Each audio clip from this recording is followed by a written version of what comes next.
well, let's talk about collecting things and inventory, and also spending in-game currency toward those collectibles. And what you're looking at, of course, is just a page from the official documentation, the iBook. But I just want to show you guys the picture that's floating down here, and this is, of course, your inventory as it would appear if it was running while the game is also playing at the same time. And that's one option that you have. The other one, which you'll see if I just go over here, is to have a kind of a bigger inventory window that just pops up occasionally. So you might click a button like this, a button that's on every level, and in which case it'll pause. Optionally, it will pause the game in the background. So you've got a lot of different options here. You can open it up full screen and still leave the game running if you wanted to. But I think for a lot of you, you'll probably want to go with something like this. And it also makes a little bit more sense if your game is less of a role-playing game and more of a game where you're just trying to collect X number of items in a level, and then after that level's done, you can clear out that inventory if you choose to kind of start fresh and have every level sort of have its own objectives. Whereas with a larger role-playing game, you might collect an item on level 1 and that item isn't actually used until level 10 or something like that. And that of course adds like a little bit of mystery to your game, and that's just something to think about early on as you are designing the game and developing a strategy. So anyway, let's I'll go back over to this page, and this really does kind of help out illustrating the kind of collecting basics, as this is titled right here. And what I'll do is I'll kind of go in the reverse order here. I'm going to show you guys the Collectibles Dictionary that's in the root of the property list, because that's where we're at right now. And there it is. So if I were to unfold this, you've got a dictionary, or aka kind of group names for your particular collectibles. This is the one that regardless of what's going on with your game, I think you should just leave this one alone, the in-game currency one. Even if you don't plan on selling or spending or having characters spend in-game currency, just leave that in the kit in case you ever do decide to. But then all the rest of these are just items that you have named yourself, diamond, golden key, whatever it is, and weapons can be included in here, as well as armor, things like that could possibly change the entire appearance of a character. And of course, I'm unfolding now the characters property list, but the point is that you could have in here, knight armor 2, right, and that would end up equipping a brand new character. So when the level is running, the character can resuit themselves, so to speak. And that can change every possible property, make the character faster, things like that. But anyway, let's get back to the basics here. So there's this kind of a one simple tie together between this dictionary and the things that appear on your level. And of course, that's kind of what's getting pointed out here, that here is a collectible that's floating in the scene, just moving up and down this balloon. And what's being pointed out over here is that this is the collectible key name, all right? And that A's matches up with the A's over here. So let's take a look at it in the property list that we've got going. So over here in levels, let's unfold level 1, and then we're going to go down here to collectibles for this level. All right, so these are going to be ones that we're going to actually show in the level. And here's a good example, golden key. All right, so there's that collectible key name. It says golden key, and it's referring back to the key name of the dictionary here. All right, so I should kind of say that this is more of a value, and then this is the actual key name for it. So if I did something like golden key 2, well, I better have golden key 2 over here, or otherwise it's not really going to add anything to your inventory. What the inventory pop-up window does is it runs through all the possible collectibles inside of here, right? And it checks in with the NS user defaults to see if there is a NS user default with that same key name that has an integer value above 0. All right, so in that manner, if you were to spend your in-game, if you were to spend a collectible buying something, and you don't have to only spend in-game currency to buy things. You can spend diamonds, you can spend whatever you want. Portals, for example, take keys from you. or could take keys from you. That integer value for the NS user default is getting subtracted by 1, or whatever that number is, and then eventually, if you get down to 0 again, then that item is not going to show up in your inventory. So code-wise, that gives you a little hint of what is going on here. And then as far as other properties go inside of the collectibles for this level, dictionary, the golden key's obviously got what we just talked about. It's got an image name, and that image is the key name in the assets catalog here. So if you were to scroll down here long enough, let's see, gold key, there it is. And that is one of the rare cases where I actually capitalized an item inside of the image assets catalog. I'm funny. I try to only capitalize things like key names and stuff like that, and then values. Well, at least image names. I for some reason I just usually lowercase them. So anyway, the exception to every rule, I guess. And then the depth, that's your visual depth, of course. The collision body type, you can choose between square or circle. So just enter square or circle, and that will define the shape, the collision shape for it. And then is collidable with character. This is probably just a leftover value property from one of the other dictionaries I copied it from, because by default any collectible is going to be collidable with the character. So I think I could safely delete that one, but you can also just leave it in there. And sound on collect, so this is going to be the key name in the game sounds property list. Under the effect sounds, you only get 2 options here: background sounds and effect sounds. Background sounds always a loop, effect sounds don't. And what did I say? Was that collect sound or collect sounds? Because you can have an array which will randomly pick out. So if I had more than one item in here, it would randomly pick between the 2 of them. But you can also just have an array with 1 item. So what was that? Okay, that was just collect sound. So that means that it's going to go and pick on this guy right here, which only has the actual value of the sound file in there. Randomizing sounds is a really neat thing to do to your game, and I've noticed a huge difference with just the little demo projects that I've done. It's nice not to hear the same exact sound every time. And then amount added to inventory. So this key you're only going to get 1 of when you do collect it. That number can be anything you want. And then optionally you can also choose to award XP for collecting that item, and that would float above, or I should say, if show XP is set to yes, that would float above the object that you collected. And there's other things that you can include in here too. For example, if you were to unfold the this health meat one, this is you've got your movements dictionary inside of here, and this is moving it up and down just slightly. So it's got like a nice little hover effect inside of there to maybe help indicate that, hey, this is something you should go grab for.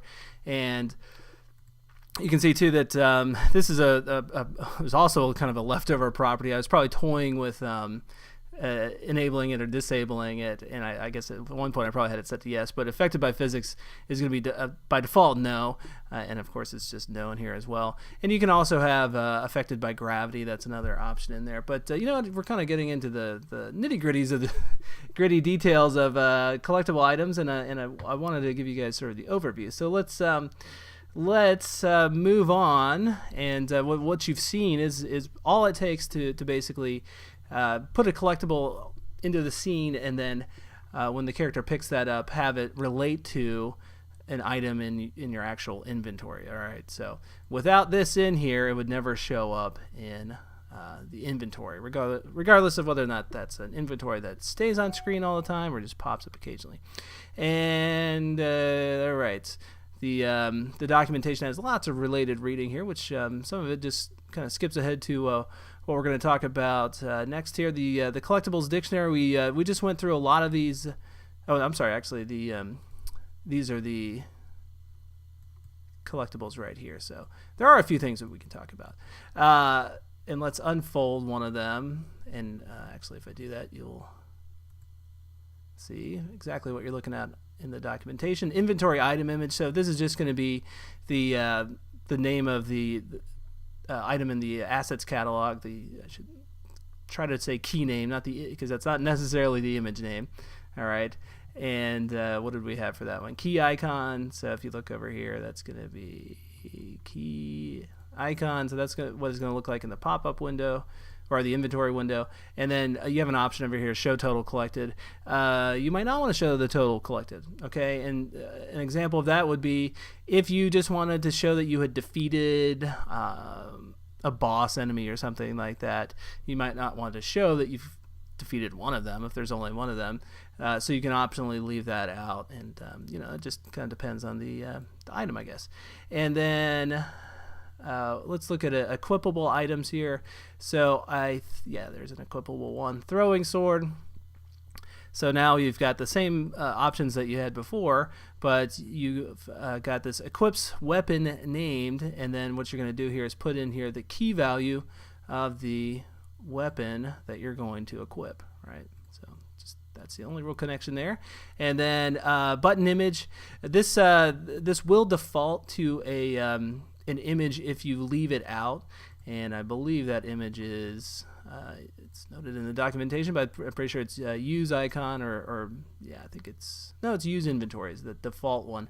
And you can see I've also got that set up right there as just to leave that property in there. And then the sound of whatever is going to play, and that's optional as well if you want something to play when you actually equip the icon. So if you were to go over to the documentation, you can see equips weapon named as one option, restores health by is another option, and I made a note somehow. Remove highlight. Changes character to, and then this is all you have to do to change a character to an entirely different one. And that, of course, would just be one of your keys down here for the value of changes character to. And again, I can boost up anything you want to change inside of this giant list. Is essentially something that can be picked up as an equipable item. Okay, and now let's look at what you'd have to do to sell one of these items. Okay, so for example, let's take out health right here. You can include in there an in-game currency price, and copying and pasting from the iBook is, sometimes not the best idea because it puts in a lot of, for example, I think it quotes me, doesn't it? Oh no, I guess it doesn't. Sometimes it'll put copyrighted text. You think that's all you're copying, but that's it. All right, so that's a good sign. So let's say if we wanted to sell this, what we could do is add in here another property, in-game currency price. This is going to be a number property, and let's get back over here. Or I should say a positive integer value, but when you're setting the type, that's just going to be a number. And this is going to be the amount it will cost to buy the item using in-game currency. So let's just say something cheap like 20, right? And then our next possible property would be in-game currency buys this much. Kind of a lengthy property name. As I mentioned in one of the other videos, it could be shortened to the word cost. But and then so anyway, maybe just one, right? Just buying one health potion of this thing. And then you can also put in here, and this is really, really super optional, but you can put in your image key if collectible was bought. And this will just stay as a string type. And then what you would do is you could put in here a couple options. Well, both of them are going to be images, but it could be an image that is in one of these images or images to show when ready. It could be inside of here. All right, so for example, Collectible Bot, right? This is what it defaults to anyway. But it could be this, right? Or what the code will do is it'll look inside of here and see if it's got a matching key name, and if it doesn't, then it's going to just resort to looking inside of here, and it will show that image for 2 seconds or so. And here, so for example, there's also a similarly named item inside of here called Collectible Bot. So, but the priority is given to actual images set up, and of course, the advantage there is that you can choose the exact location. You can choose how long it stays on screen. Does it move in from the bottom of the screen? Does it fade in? Things like that. Whereas if it can't find one of these dictionaries, it's just going to default to putting the image in the middle of the screen, and it'll fade in for a second, stay on screen for 2 seconds, and then fade out or something like that. So anyway. And you can also put in here an image key if collectible was not bought. All right, and that is probably really unnecessary. I think you can get away with just resorting to the default image if a collectible was not bought. But it all sort of depends on the specificity of your game, I should say, because if you wanted, you could put in here an image that looks like a speech bubble from, I don't know, a character that says like, "Oh, I wish he had bought that," however funny you want to be about it. Same thing is true when sound when bought. Okay, again, this is an optional property, and that could be the sound of milk cartons getting loaded onto a truck if that's what makes the most sense for your game. And then again, sound when not bought, very, very optional. And since we're at the end of this page, let's just talk about this as well. You can also include in here, we mentioned the button image, but you can include in here the is consumable yes or no value to subtract 1 from the inventory when the item is used. And you can see I did put that in here for your health, because if you did collect one of them and you equipped it, used it, you'd want to subtract 1 of them. And you might think, oh, I'll use that for a weapon. It's consumable, and that's true. A weapon, in theory, could be consumable if you had like a gun that had a certain amount of ammo. But ammo gets subtracted using a different property, and you can, if you want to explore that further, grab the documentation. But now let's show how you are going to make use of these properties, specifically the in-game currency price and in-game currency buys this much, because at some point you have to sell your item somewhere. Okay, and what you can do is basically make a brand new menu inside of here that functions as a store menu used for just selling items and things like that. And that's one option. Okay, in a sense that takes you a little bit out of the game, maybe, because you're going to a menu and you're not within the game. Okay, so you might have your start menu include a button to your in-game store menu or something like that. So in that sense, it kind of assumes that maybe the person is buying things kind of between playing rounds and things like that. And then the other option would be to include an offer inside of the game. All right, and that's what this dictionary is for, the offers dictionary. So you can set up different offers, and those could come directly from a player, or I shouldn't say a player, an object that looks like a different character in the game, perhaps the meat merchant or something like that. It could be a vending machine in the game. It doesn't really matter. And then you could also set different prices for offers that are different than these ones right here. But let's just talk about using a regular old button to buy something.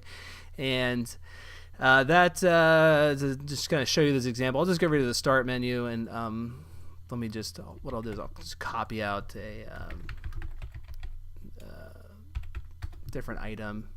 So we'll just put in here buy button, and the image name, that can just be whatever you want. But does what? This is the important part. So you're going to change this to buy collectible, and what I need to do is skip forward myself in the documentation a little bit, and yes, here it is.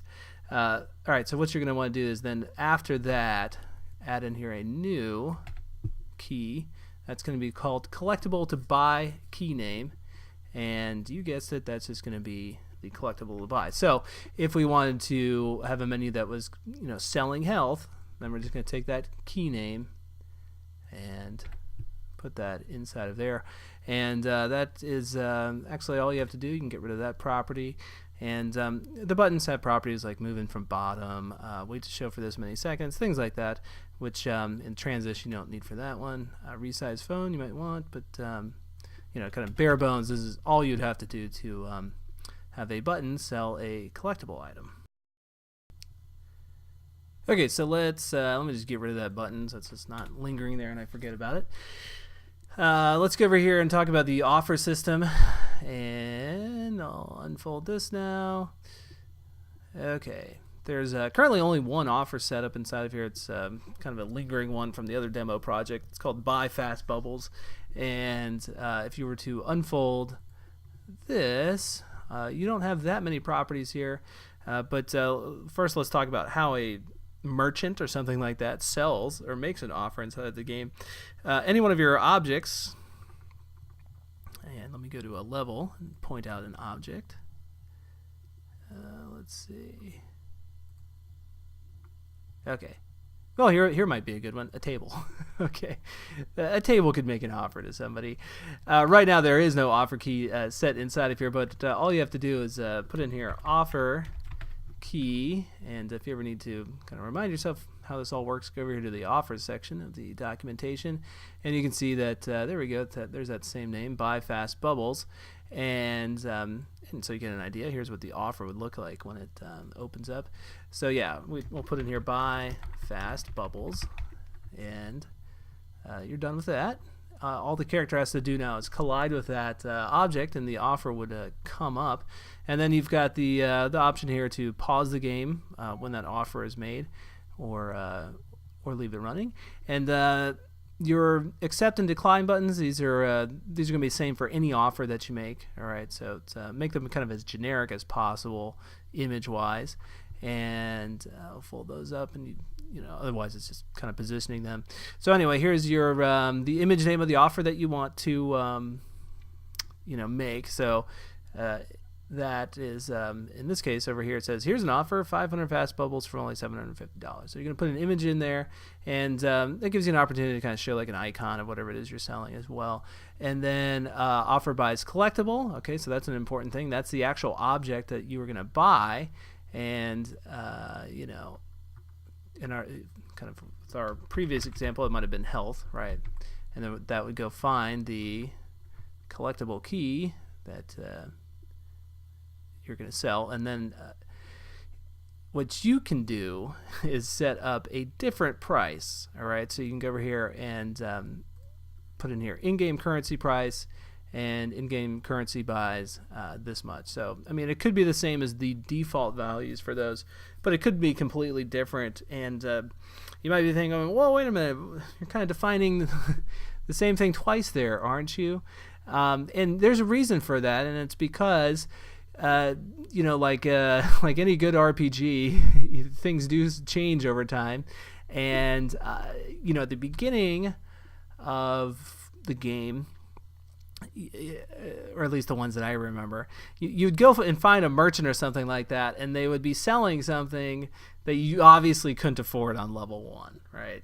Just some absurd price. You're going, well, I'll never have 10,000 gold coins. That's crazy.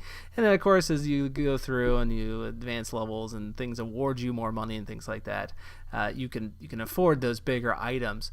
Well, so the kind of the flip of that could be true too, where if you go to a more advanced level, you might want to start changing the prices over time as well. So your default, or what people could, what people could afford for the health potion on level 1 really shouldn't be the same on level 10, okay? Because it's still restoring your health, right? But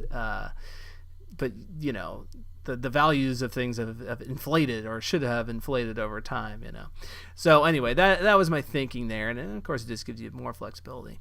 So anyway, that's how an offer is made, and let me close that up. Okay, so you might be wondering how does somebody get in-game currency, right? We've talked a lot about spending it. We haven't talked a lot about making it. And as someone very wise once said, you got to keep money to have money, right? So anyway, let's look at and find a object that drops a collectible, and we'll just change that to being the in-game currency, because I know that, yes, there it is, the evil bush on level 2 of the lighter starter kit has this. And right, what has he got here?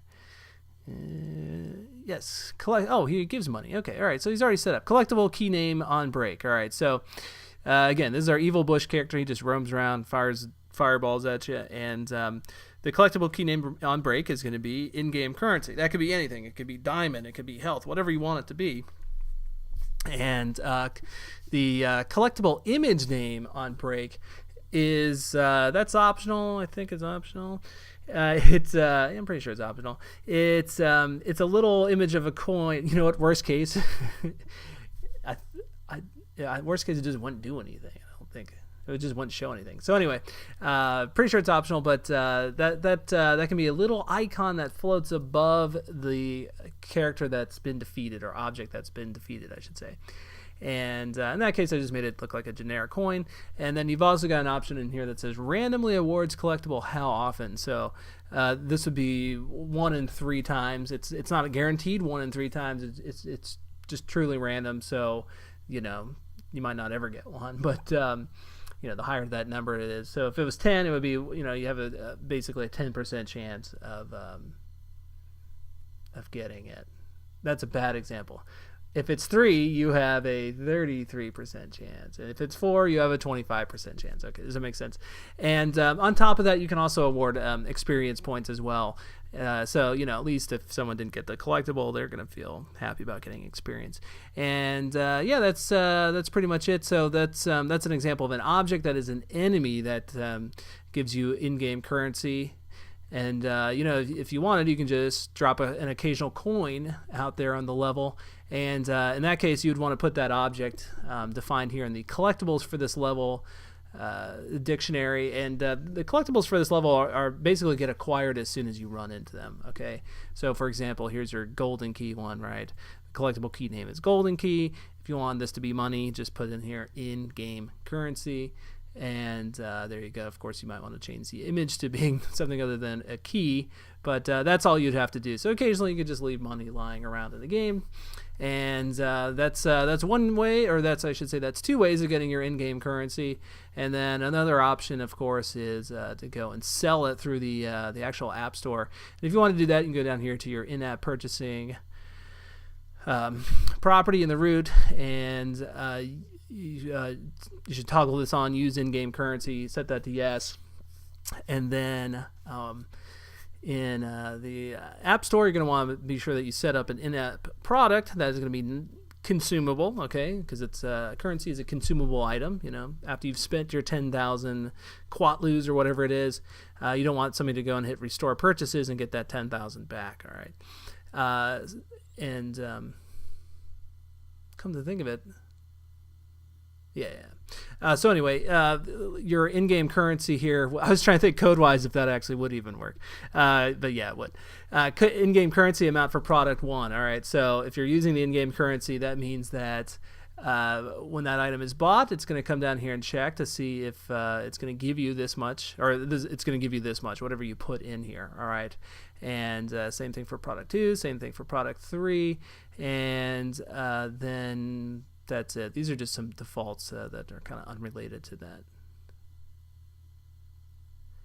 So, and of course, the ability to sell coins or sell currency, whatever it is that you're selling, making a financial system inside of your game is I think one of the neater aspects, because it's not something that I've ever tried to monetize in one of my games, but I'm looking forward to it because I'd like to kind of see how well that works, because a ton of games do that. A ton of games have their kind of in-game currency, and I have to admit, I think I've broke down and bought a few times the 10,000 coin pack to do something that costs 9,500 or something like that.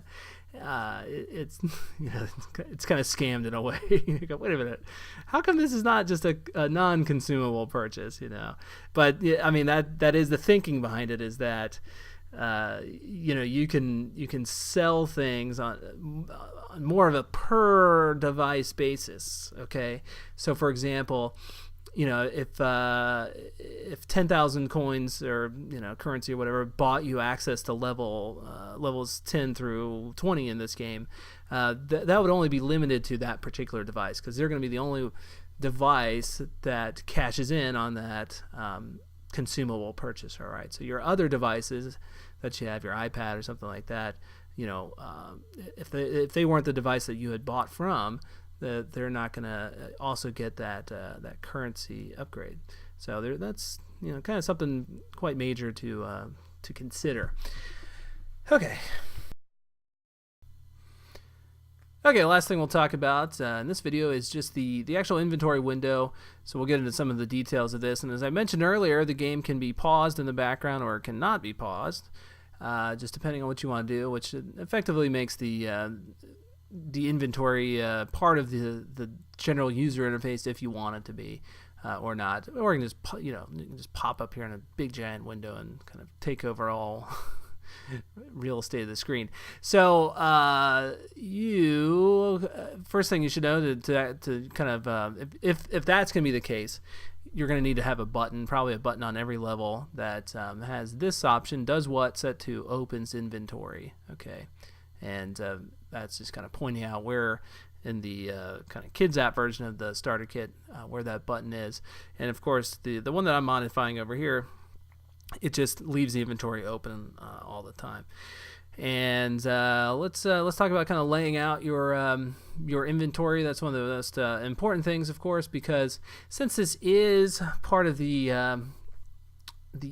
kind of playable world, regardless of whether or not it leaves the game paused or running, it has its center point, or its 0 point, right in the center of the screen. Okay, so for most menus or for menus and things like that, your 0 point is down here on the bottom left of whatever your device is. Okay, the inventory is that rare exception, and it's right here, dead center in the middle.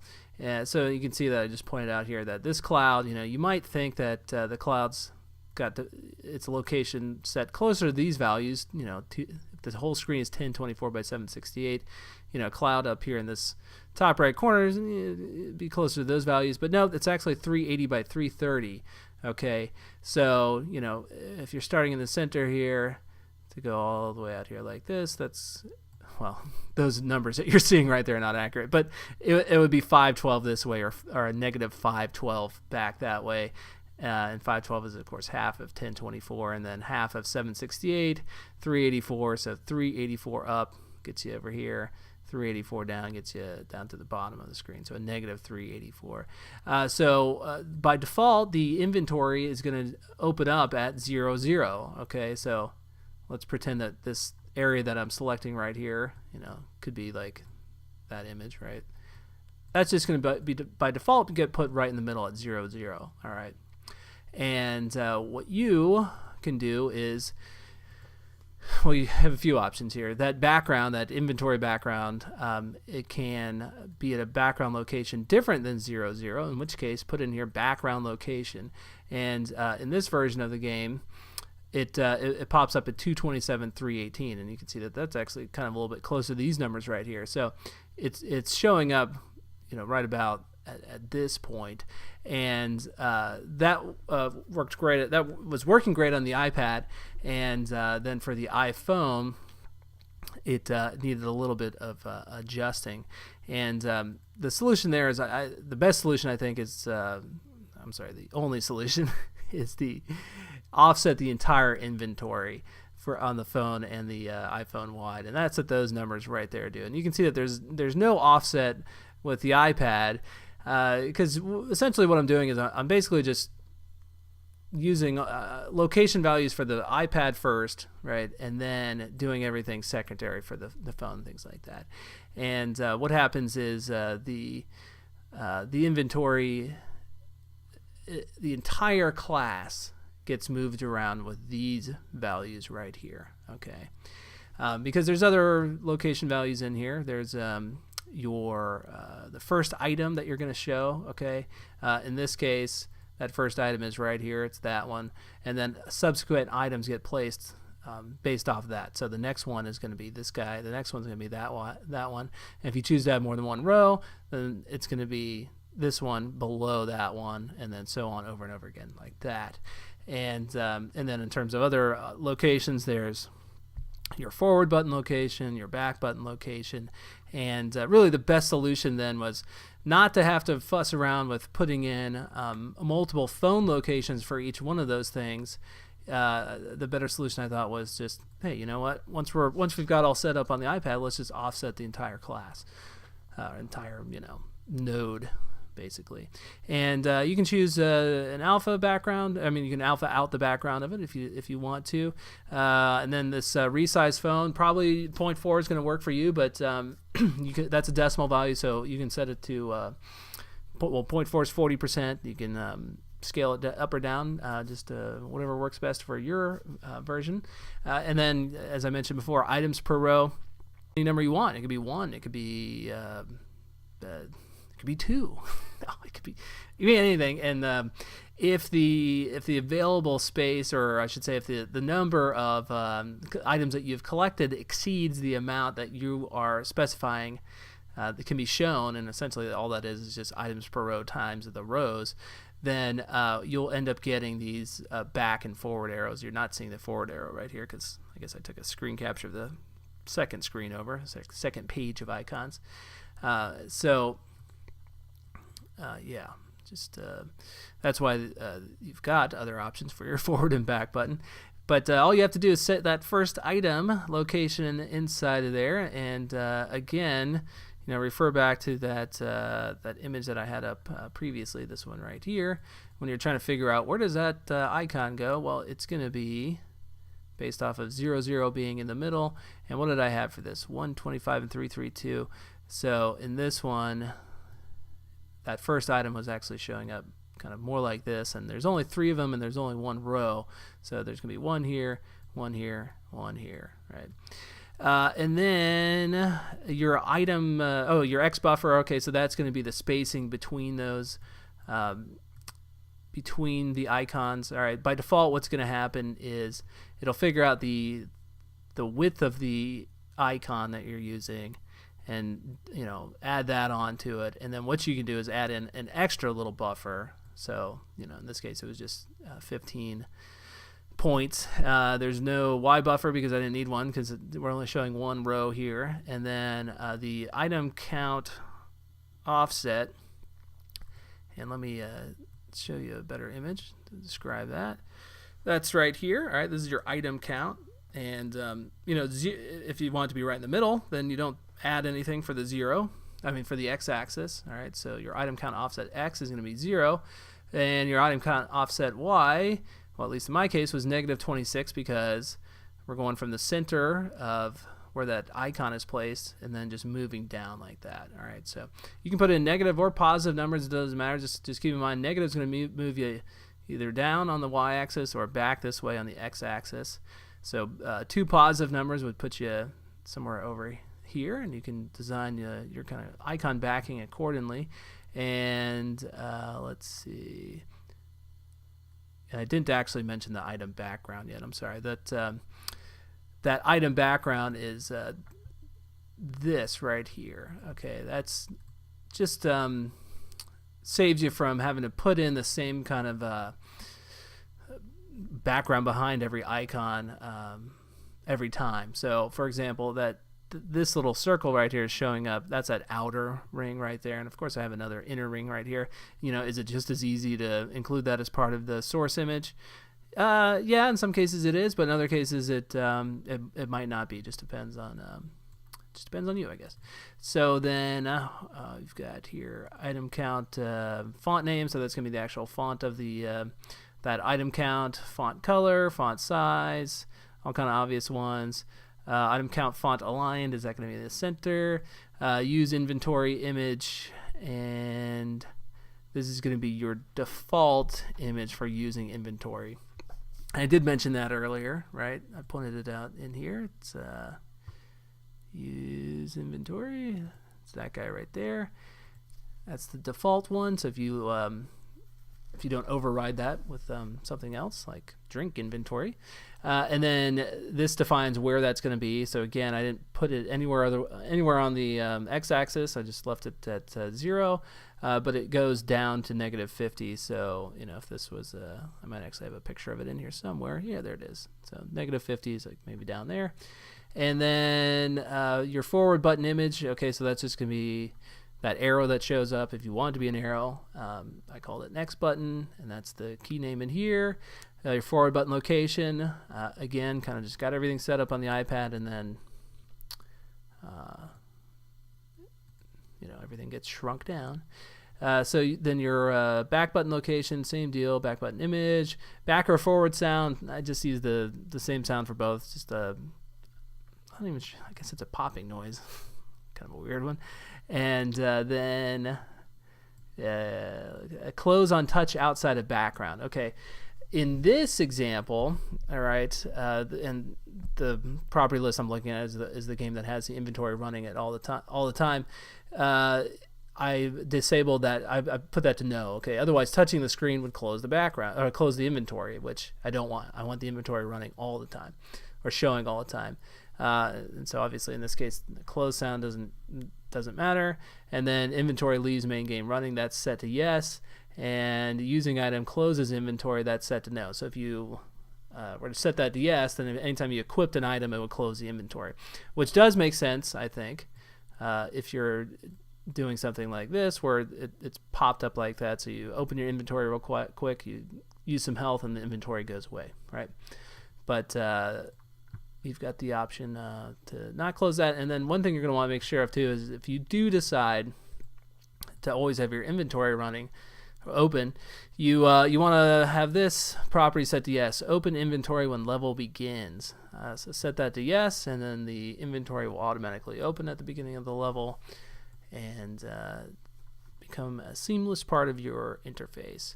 And I think that's probably, let me just thumb through this, probably all I have to say. Oh, you can add labels too. So you can put in a labels dictionary. Oh, there it is. I already had it in there. And any label that you could have shown anywhere, you can just copy and paste that dictionary and put it in there. And that could just be some text on top of the inventory that says something like, "This is the inventory screen," right? So, yeah. There we go. All right. Oh, that's a little mention about moving the entire inventory. Okay, well, I think we've talked enough about collectibles, in-game currency, and inventory for one video, so I'll sign off.